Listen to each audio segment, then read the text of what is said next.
Bismillah.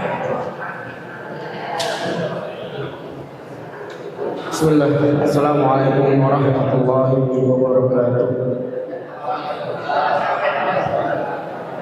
Alhamdulillah wassalatu wassalamu ala Rasulillah wa ala alihi wa ashabihi wa man tabi'ahum bi ihsanin ila yaumil qiyamah. Wala haula wala quwwata illa billah. Asyhadu an la ilaha illallah wa asyhadu anna Muhammadan abduhu wa rasuluh. La nabiyya wa la rasula ba'dah. Allahumma 'allimna ma yanfa'una wanfa'na bima 'allamtana wa zidna 'ilma. Allahumma la sahla illa ma ja'altahu sahla wa anta taj'alul hasna idza syi'ta sahla. Itu ini Bu. Baik, ikhwan kaifa halukum? Alhamdulillah.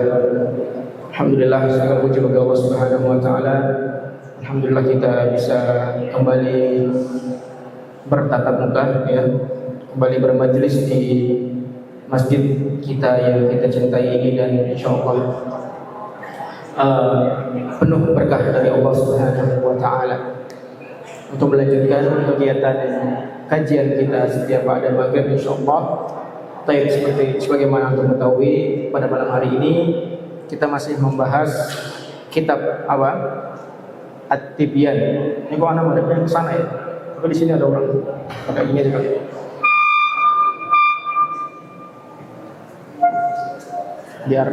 Biar kelihatan. Nah. Oke.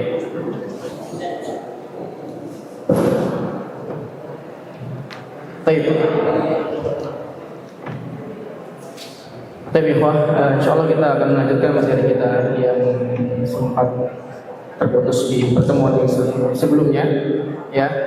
Mimbabi al-muraja'ah insyaallah urid an as'alukum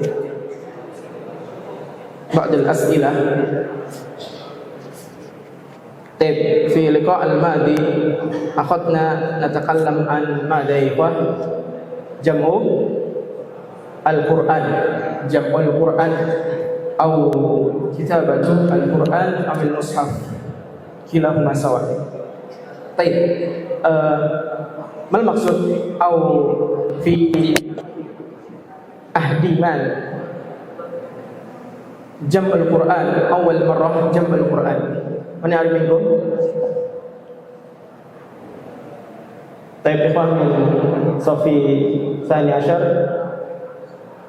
Man fi ahdi man awal jam'ul Quran yani.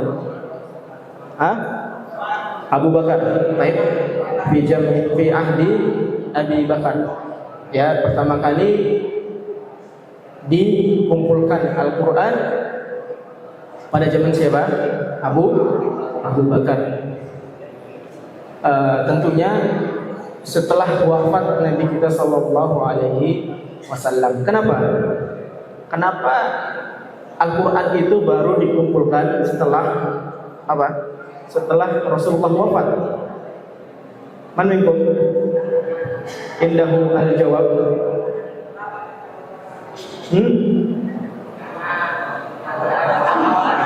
Taib, syukran. Karena ditakutkan kalau Rasulullah SAW masih hidup ya, wahyu itu masih ada ya, ketika nanti Quran sudah dikumpulkan bakal ada tambahan-tambahan dan ada juga pengganti dari apa-apa yang diganti ya. Ada ziyadah di situ, ada nasikh dan ada mansukh dan lain sebagainya. Nah, inilah alasan kenapa Al-Quran itu baru dikumpulkan setelah Rasulullah SAW wafat. Baik. Kemudian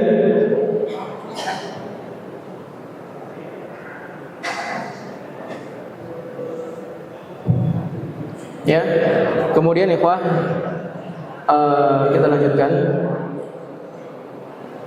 materi kita pada malam hari ini insyaallah, al-bid'ah al-hasanah. Al-bid'ah al-hasanah. man ya'rifukum mal murad atau mal maksud bi al bid'ah ya ikhwah min safil ashir aina ahad minkum indahu al jawab mal murad bil bid'ah antum qad sami'tum katsiran bima yata'allaq bi al bid'ah hunaka man yaqul min al asatidah aw ulama aw syekh yaquluna madha tahlilan hakadha qira'ah surah yasin hada min bid'ah ya al bid'ah bid'ah wa al bid'ah sami'tum katsiran al'an as'alukum madha aw mal murad bil bid'ah apa yang dimaksud dengan bid'ah. Antum udah sering dengar ya kalimat bid'ah itu udah gak asing lagi. Setiap hari Jumat khatib apa katanya? Wa kullu bid'atin dhalalah wa kullu dhalalatin finnar ila akhir. Mal murad bil bid'ah? Ikhwan min safi al-hadi asyar man lahu al jawab. Al bid'ah yakni kama araftu hiya tahdits fid din ba'da al-ikmal ya at-tahdits fid din ba'da al-ikmal suatu tambahan ya suatu tambahan gimana agama setelah agama itu sempurna ya. Jadi ketika agama itu telah sempurna, telah turun ayat kepada Nabi kita sallallahu alaihi wasallam, apa ayatnya? Al-yawma akmaltu lakum dinakum wa atmamtu 'alaikum ni'mati wa raditu lakum al-islam dinan. Ya, Anda insyaallah sudah tahu semua artinya. Nah, ada sesuatu yang baru di dalam agama kita yang dibuat sama siapa? Ya sama orang-orang ya, sama anomali-anomali yang apa?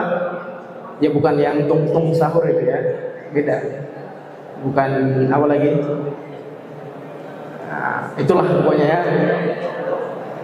Nah, orang-orang ini yang hobinya apa? Menambahkan tambahan-tambahan di dalam agama. Nah, tambahan-tambahan ini di dalam agama setelah agama sempurna tidak ada landasan dari Al-Quran dan As-Sunnah. Ya, asal aja tambahin. Ini kayaknya bagus nih. Ya. Kayaknya bagus nih kalau kita amalkan di agama kita misalnya. Kayaknya ini terlihat apa? Terlihat islami, terlihat bagus, terlihat indah dipandang, indah apabila kita lakukan gitu ya. Terus mereka beranggapan ini adalah ajaran Nabi karena bagus. Padahal Nabi tidak ada menganjurkan, padahal Nabi tidak ada apa? Tidak ada memerintahkan. Nah, inilah ya masuk dalam apa? Kategori bid'ah. Yang jelas bid'ah ini punya penjabaran dan penjelasan yang lebih luas lagi. Insyaallah nanti antum akan pelajari. Baik. Al-hasanah itu adalah apa? Kebaikan ya, kebaikan. Jadi bid'ah hasanah, tambahan di dalam agama yang bentuknya itu adalah kebaikan. Tapi banyak orang-orang yang apa? Beralasan memiliki alibi apa? Ini bid'ah tapi bid'ahnya hasanah gitu. Ya. Mereka ini ya, anomali-anomali ini, mereka apa? Melakukan sesuatu yang tidak ada anjurannya dari Rasulullah SAW, tapi mereka bilang apa? Oke, saya ngakuin ini bid'ah, tapi kan ini baik, ya. Tapi kan ini baik. Sifatnya apa? Islami. Sifatnya apa? Mengagungkan Allah, mengucapkan salawat kepada Nabi Rasulullah. Tapi nggak ada anjurannya, sama aja, ya. Tidak ada alasan-alasan, alibi-alibi dengan kata-kata bid'ah al-hasanah. Selama itu tidak ada anjurannya, selama itu tidak ada nas dalil dari Al-Qur'an dan adapun as-sunnah, maka bisa dipastikan itu adalah perbuatan yang mengada-ada. Mulai nih mic-nya nih. Baik. Sekarang kita lanjutkan kajian kita ya syabab.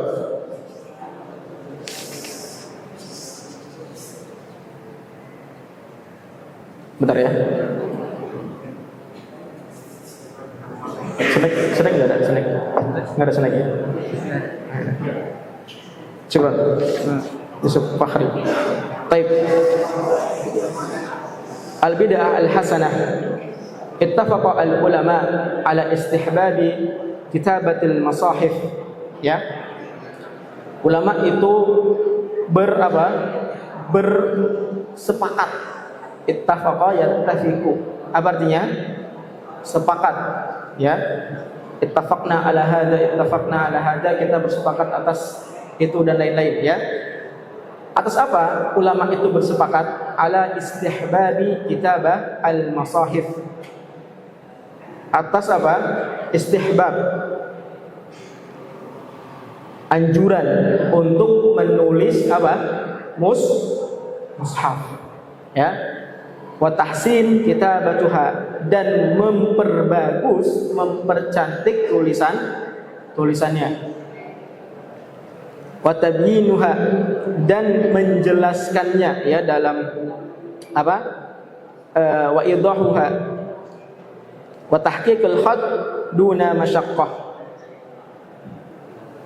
dan harus menulis dengan khat, kaidah yang benar, dengan tidak ada apa? Masyaqqah. Yaitu apa masyaqqah, ya syabab? Apa? Yaitu keberatan, tidak ada apa? Rasa berat. Menulis Al-Quran tidak ada masyaqqahnya, tidak ada rasa berat, tidak takalluf, tidak merasa terbebani akan itu, ya. Taib. Qala ulama wa yustahabbu nuqtun al-mushaf, ya, wa syaqluhu fa innahu siyanatun minal lahni fihi wa tashifihi. Nah, dianjurkan juga apa? Kata ulama, itu untuk memberikan titik-titik terhadap mushaf, ya. Titik-titik terhadap mushaf, dan juga harokatnya. Fa innahu siyanatun minal lahni, karena itu adalah bentuk penjagaan kita dari kesalahan kita dalam membaca Al-Quran. Coba untuk bayangkan kalau misalnya ternyata Al-Quran kita saat ini itu tidak ada titik-titiknya, ya, bukan titik-titik bersambung gitu, enggak ya? Tidak ada nun, tidak ada titiknya, kemudian sya tidak ada titiknya, ya. Gimana kita bisa tahu ini sya atau sin, ya? Ini nun atau apa gitu, ya? Ini ta atau sa, kita nggak tahu. Kemudian gimana kalau misalnya Al-Quran kita saat ini tuh nggak ada harokatnya? Bisa nggak antum bacanya? Bisa nggak? Kalau antum udah mahir gitu, ya, udah master, expert ya di ilmu nahu, ya mungkin oke lah gitu, ya, tahu ini maksudnya apa, ini harokatnya apa. Kalau enggak gimana, ya? Orang tua, anak-anak yang nggak bisa bahasa Arab tapi mau membaca Al-Quran, bisa nggak mereka baca? Nggak bisa, malah terasal-asalan, ya. Alhamdulillah dibaca apa? Ilhamdillah, ya, alhamdulillah, ya. Kemungkinan nggak kayak gitu, bisa jadi, ya, bisa jadi. Maka inilah apa hikmah adanya harokat di dalam Al-Quran. Taib.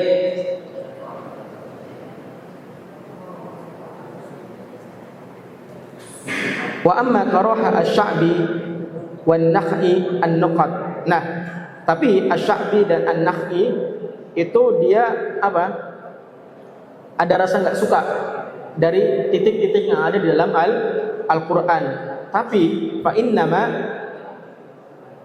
karahahu fi dzalika zaman khaufan min at-taghyir fihi. Tapi di zaman itu aja dia apa? Dia karahah, ya. atau dia nggak senang gitu ya, dia nggak senang karena takutnya apa, akan ada perubahan pada zaman itu. Wa qad amana dzalikal yaum fala mani.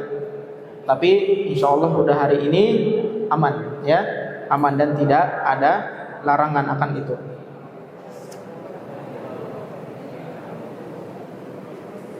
Baik ikhwah, kita lanjutkan. Wala yamtani'u min dzalika likaunihi muhdatsan fa innahu minal muhdatsatil hasanah falam yamna' minhu. Nah ya. Tapi kalau kita pikir-pikir kan mengumpulkan Al-Qur'an ini Ustaz, kan itu terjadinya setelah apa? Rasulullah wafat ya. Setelah agama sempurna, tidak ada lagi hadis, tidak ada lagi tambahan Al-Qur'an. Bid'ah dong. Ya enggak? Ya kan? Nah, di sini disebutkan apa? Wala yamtani'u min dzalika likaunihi muhdatsan. Tapi ini tidak apa? Tidak bisa dikatakan sesuatu yang apa? Muhdats atau bid'ah. Ya, tidak bisa dijadikan sesuatu yang baru atau dari apa-apa yang baru yang bentuknya bid'ah begitu ya. Fa innahu minal muhdatsatil hasanah. Tapi sesungguhnya Syekh mengatakan pengumpulan mushaf ini ya dijadikan satu itu min muhdatsat al-hasanah, yaitu dari sesuatu yang baru yang bentuknya hasanah, bagus ya, bagus. Tentu ini sudah menjadi atau sudah ditinjau dari atau oleh para ulama-ulama sampai mereka bisa mengatakan ini adalah sesuatu yang baru yang sifatnya bagus. Tapi ingat ya, enggak semua modelan bid'ah sesuatu yang baru itu bisa dibilang hasanah, enggak ya. Jangan nanti antum merayakan apa? Maulid Nabi. Rasulullah merayakan enggak Maulid Nabi? Ikhwan, rayain enggak? Enggak kan? Mereka merayakan Maulid Nabi sampai menghambur-hamburkan harta, sampai habis ratusan juta. Kemudian di dalam acara itu ada apa? Ada nyanyi-nyanyinya. Kemudian ada apa? Ikhtilatnya. Ada apa lagi? Kemaksiatan di situ. Udah semi mati gitu ya. Tapi judulnya apa? Maulid Nabi. Kita bilang, ya, akhi, ini salah satu bentuk sesuatu yang baru dalam agama atau sama dengan bid'ah. Nah ini kan bagus katanya, ya. Ini kan bagus. Kita merayakan kelahiran Nabi. Nabimu siapa katanya? Nabi Muhammad. Ya sama. Saya merayakan kelahiran Nabi kita, gitu ya. Saya merayakan kelahiran Nabi kita. Emang nggak boleh? Ini kan sesuatu yang baik. Berarti bid'ah hasanah dong katanya kayak gitu. Ya, ini nggak bisa dikatakan seperti itu. Semua sesuatu yang baru yang bisa atau mereka mengklaim itu adalah sesuatu yang baik, itu bisa dikatakan bid'ah hasanah juga. Ya. Ini para ulama mengatakan ini adalah sebuah bid'ah hasanah, tentu sudah apa? Atas ittifaq mereka.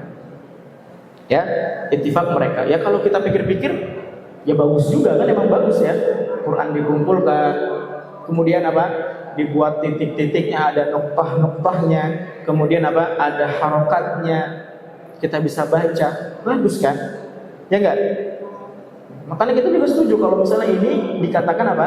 Bid'ah hasanah. Tapi kalau Maulid Nabi, maksiat, gak jelas kegiatannya, kita bilang bid'ah hasanah, setuju nggak? Setuju nggak? Enggak, ya? Enggak. Tentu orang-orang yang punya logika yang apa istilahnya, logika yang lurus lah ya, pemikiran yang bersih, itu insya Allah terpikirlah mana yang kira-kiranya bisa dikatakan bid'ah hasanah atau mana yang bisa atau hanya sekedar hasanahan gitu ya, nggak hasanah aslinya, tapi cuma mereka sebutnya hasanah. Baik. Saya mengatakan di sini apa? Fa innahu minal muhdatsatil hasanah wa lam yamna' minhu kana dha'irihi mislu tasniful ilm wa bina'al madaris war rabatat wa ghairu dzalika wallahu a'lam. Ya, sama halnya seperti apa? Menggabungkan ilmu, ya contohnya ulama-ulama menjadikan kitab fikih menjadi satu kitab, ya, menjadikan kitab tauhid menjadi satu kitab, ada tafsir menjadi satu kitab. Ini sama, ya. Sama, banyak manfaat-manfaat dari situ. Dan apalagi bina al-madaris, membangun sekolah-sekolah demi apa? Kemaslahatan, tempat menuntut ilmu, tempat belajar dan mengajar.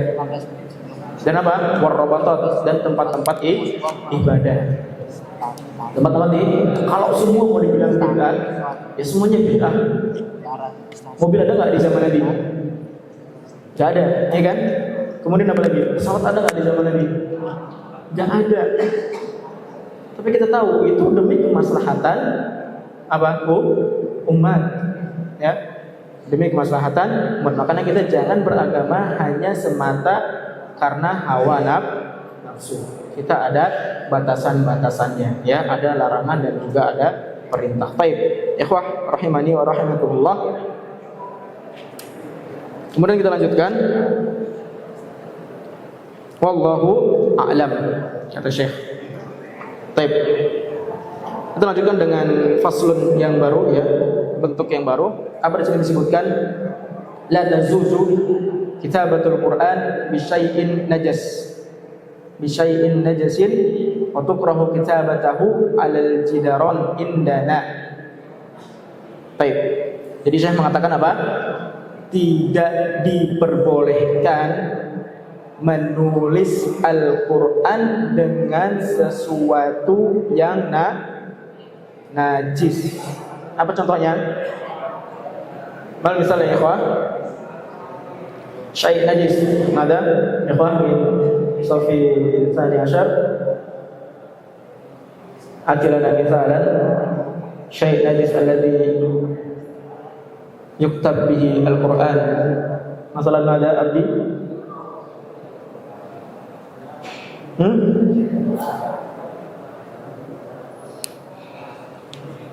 Nada. Taib ikhwan, al-akharin man yurid ya'ti lana mithalan. Irfa' yadahu. Syai' najis, ya, sesuatu yang najis dan sesuatu yang apa? Dibenci untuk menulisnya, ya, alal jidaron indana. Baik. Dan di hukumnya makruh, ya, makruh menulis Al-Quran di mana? Di tembok. Banyak kan antum melihat ayat-ayat Al-Quran, ya, ayat-ayat Al-Quran ditulis di mana? Di tembok-tembok masjid terutama, ya, ya enggak? Ya. Tapi di sini Syekh mengatakan hukumnya makruh, ya, hukumnya makruh. Baik. Nah, wa fihi madhhab Atha alladhi qaddamnahu wa qad qaddamna annahu idza kataba 'ala al-at'imah. Nah, Syekh mengatakan di dalam madhab Atha yang sudah Syekh sebutkan sebelumnya bahwasanya apabila Al-Qur'an itu apa? Kutiba 'ala al-at'imah, ditulis di mana? Di atas makanan. Ya, misalnya ada makanan apa? Kue kek bolu gitu ya, terus ada Al-Quran ya gitu. Iseng banget ya nulis Al-Quran di makanan gitu. Ya misalnya lah, kalau ada antum temui Al-Quran makanan kemudian ada tulisan Al-Qurannya, fala ba'sa bi akliha, maka dibolehkan untuk makannya. Gak apa-apa, jangan wah ada Quran ini gak boleh dimakan, enggak, ya. boleh makan makanan yang ada tulisan Al-Qur'annya. Wa annahu idza kataba 'ala al-khashbati qaraha ihraquha al-qiyamu lahu. Kemudian kalau misalnya Al-Qur'an ini ditulis di atas apa? Khashbah, kayu ya. Di kayu misalnya ada ukiran-ukiran Al-Qur'annya begitu. Baik itu kayu apa aja antum temui apa? Qaraha ihraquha. Maka makruh hukumnya untuk apa? Membakarnya. Jangan dibakar ya. Jangan dibakar. Kalau misalnya antum temui ada kayu yang bertuliskan Al-Qur'an. Baik. Ikhwah, tulab rahimani wa rahimakumullah. Nastamiru.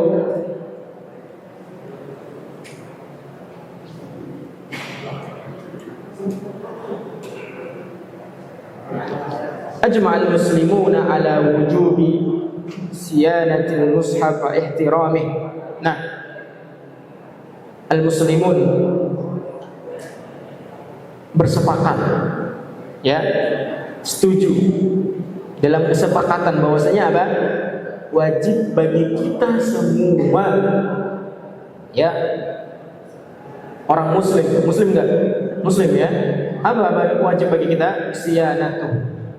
Siyanatul mushaf wa ihtiramih, yaitu apa? Menjaga mushaf, menjaga Al-Qur'an wa ihtiramih, dan kita harus apa? Memuliakannya. Ya, memuliakannya. Masih banyak Anda dapati apa? Quran yang terletak di lantai. Ada enggak? Ada ya. Quran yang antum kalau duduk di lantai kemudian antum taruh mushaf tersebut di sejajar sama apa? Sama pantat antum gitu ya. Sejajar sama duduk kita gitu. Ini bentuk ihtiram enggak? Enggak ya, sebab ya. Bentuk ihtiram kita, letakkanlah mushaf apa? Di tempat yang tinggi. Maksudnya jangan tinggi, jangan di atas masjid mana gitu, enggak ya. Tempat yang sewajarnya ya. Kalau bisa atas gitu. Jangan sejajar sama tempat duduk kita atau malah di bawah kita. Misalnya duduk di kursi, kemudian kita letak mushafnya di mana? Di bawah, di lantai. Ini adalah apa? Bukan bentuk ihtiram kita. Karena kita seorang muslim harus siyanah wa ihtiram bi al-mushaf. Baik. Qala ashabuna wa ghairuhum walau alqahu muslim fil qadurati wal iyadu billah ta'ala sara al-mulki kafiran. Nah, ini perhatikan ya, perhatikan. Kalau misalnya nih ada seorang muslim ya, kemudian dia melemparkan mushaf, dia melemparkan Al-Qur'an kemana? Al-Qadurah, yaitu tempat-tempat yang kotor, tempat sampah kah ya, tempat kotoran-kotoran kah, yang bau-bau kah. Apa ancamannya? Waliyadu billah, kata Syekh, saral mulki kafiran. Maka orang yang membuang itu akan menjadi apa?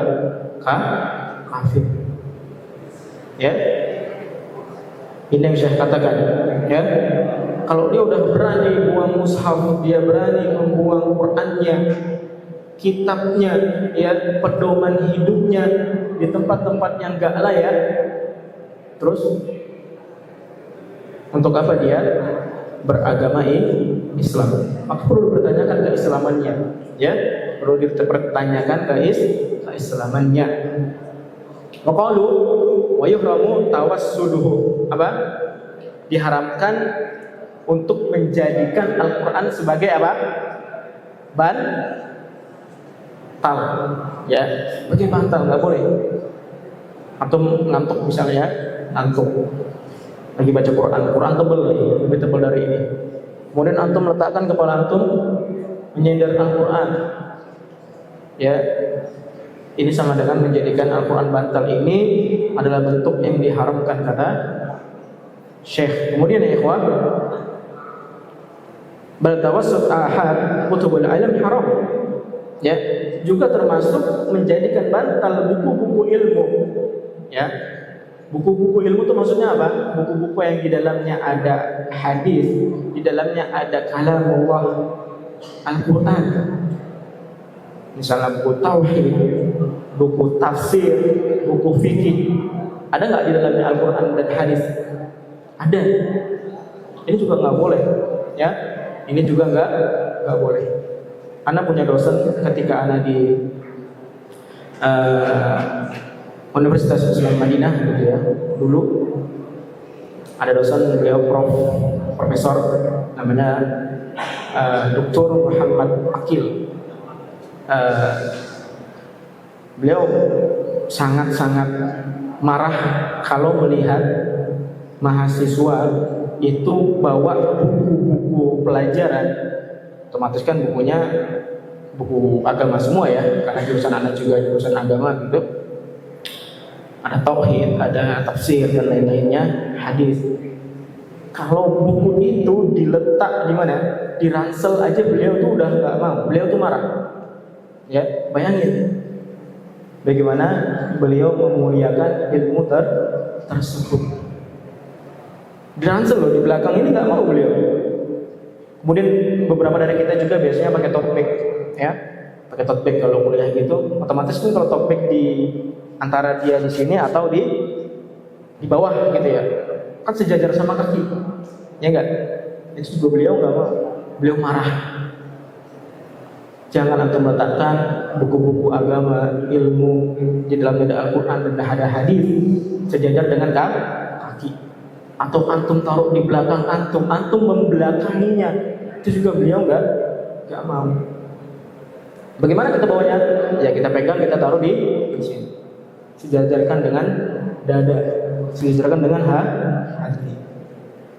Nah gitu. Ini bagaimana atau sikap beliau memuliakan ilmu tersebut, ya? Bagaimana sikap beliau memuliakan ilmu tersebut? Masya Allah, Syekh Hafizahullah Ta'ala.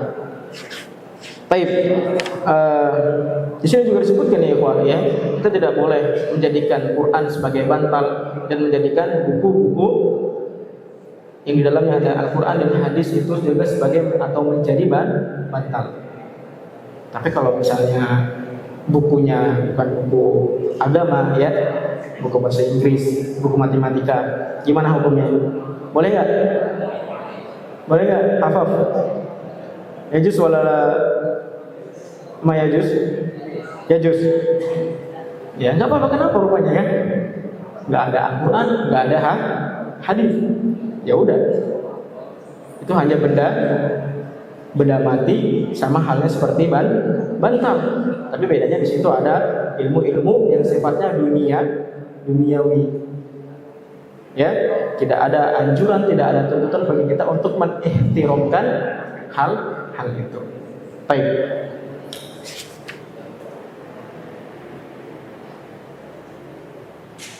Kalau ada yang nggak setuju sama omongan Anda tadi, silakan nanti kita obrolin. Baik. Kemudian kita lanjutkan ya ikhwah. Bai'uhu min ghairil muslim, ya, bai'uhu min ghairil al muslim. Nah, ini aja ya. Nah, di sini kita sebutkan, kita singkat, Anna Ikrimah bin Abi Jahal, ya, radhiyallahu taala anhu. Ikrimah bin Abi Jahal, anaknya Abi Jahal radhiyallahu taala anhu, dia pernah meletakkan apa? Mushaf itu di mukanya, ya. Meletakkan mushaf di mukanya. Kemudian dia mengatakan apa? Wa yaqul kitabu rabbi, katanya. Ini adalah kitab Allah Subhanahu wa taala. Nah, ini bagaimana Ikrimah itu memuliakan Al-Qur'an, kitabnya Allah Subhanahu wa taala. Maka dari itu kita juga harus apa? Harus memiliki sifat yang sama, ya. Kita juga harus memuliakan Al-Quran, kitabullah.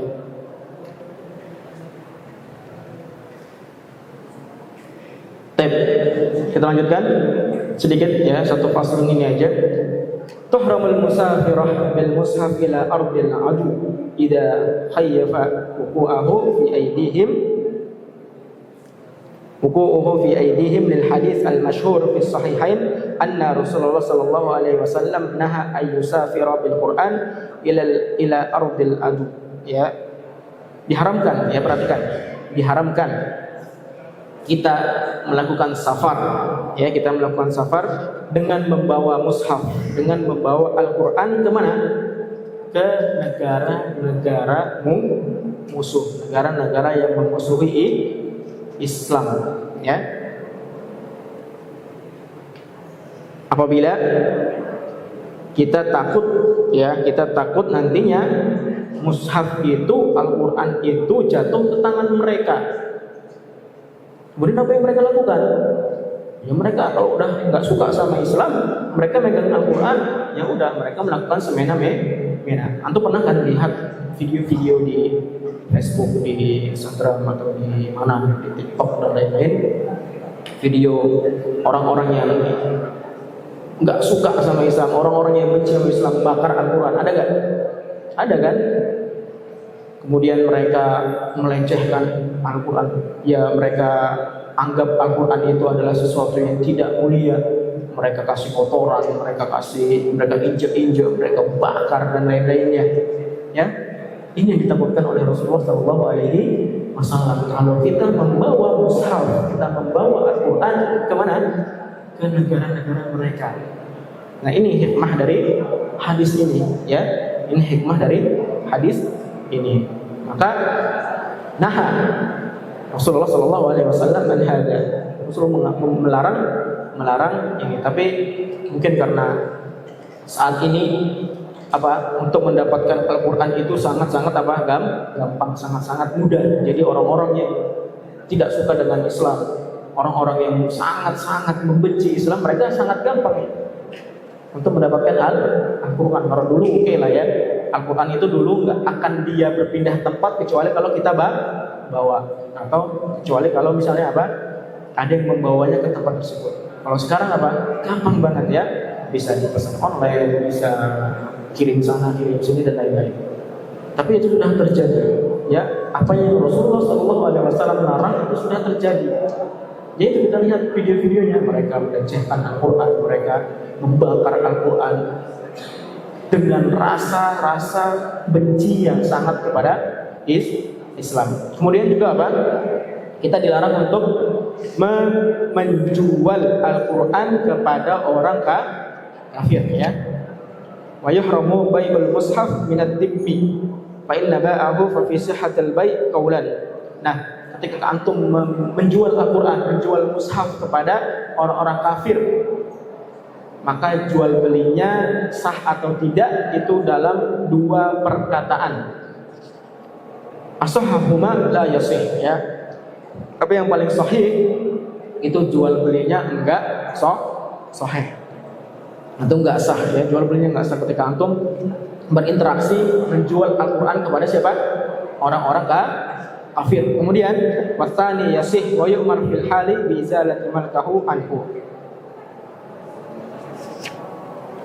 Kedua Yang kedua itu boleh, tapi kita harus perintahkan kepada untuk yang membelinya agar dia tidak malkau, tidak punya, itu tidak kepemilikan dia gitu. Bisa mungkin itu mau diletak di mana atau letak di mana. Yang jelas kalau misalnya kita menjual Al-Quran kepada mereka, as-sahhahuma la yasih, ya. Tidak sah jual belinya. Nah, terakhir, wayumna al-majnun was-sabi alladhi la yumayyiz min masil mushaf makhafah min intihab hurmatahu wa hadzal man'u wajib 'alal wali wa ghairihi mimman ra'ahu yata'arrad li hamlihi. Baik, yang terakhir ya, Pak. Dilarang bagi siapa? Al-majnun. Apa al-majnun? Orang gila, ya. Orang gila, was-sabi, anak kecil. La yumayyiz, yang mereka belum tamyiz. Apa itu tamyiz? Belum bisa membedakan mana yang baik dan mana yang buruk. Orang gila dan anak kecil. Kalau antum masih belum bisa membedakan mana baik dan mana buruk, berarti sama aja dengan orang gila kayak, atau sama aja dengan anak kecil. Karena kalau antum-antum ini udah tamyiz ya, udah bisa membedakan mana yang baik dan mana yang buruk.